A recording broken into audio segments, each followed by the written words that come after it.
ত্রিপুরা সরকারের খাদ্য জনসংবরণ ও ক্রেতা স্বার্থ বিষয়কের উদ্যোগে এবং কৃষি ও কৃষক কল্যাণ দপ্তরের সহায়তায় কাঠালিয়া মোটর স্ট্যান্ডে শুরু হয় 5 দিনব্যাপী সহায়ক মূল্যে আমন খন্দে উৎপাদিত ধান ক্রয় কর্মসূচি।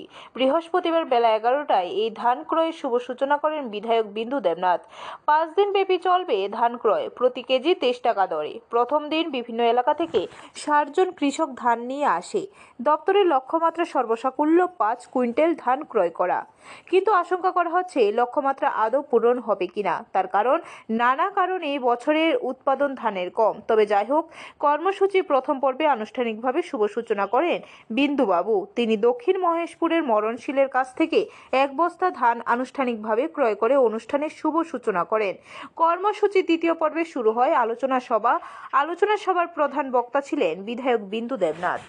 উপরে যারা যেখানে যেতে হবে, যেখানে পাঠাতে হবে সেখানে আমরা পাঠাবো এবং আগামী দিনে আমরা এই কৃষকদের কল্যাণের জন্য যা করা দরকার সেই ব্যবস্থা আমরা প্রচেষ্টা চালিয়ে যাবো, প্রচেষ্টা চালিয়ে যাবো।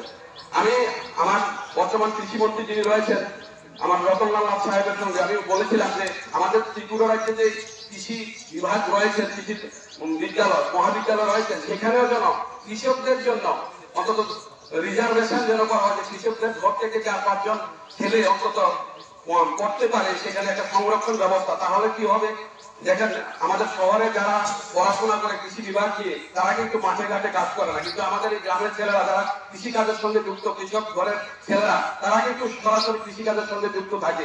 ব্যুরো রিপোর্ট, খবর ত্রিপুরা।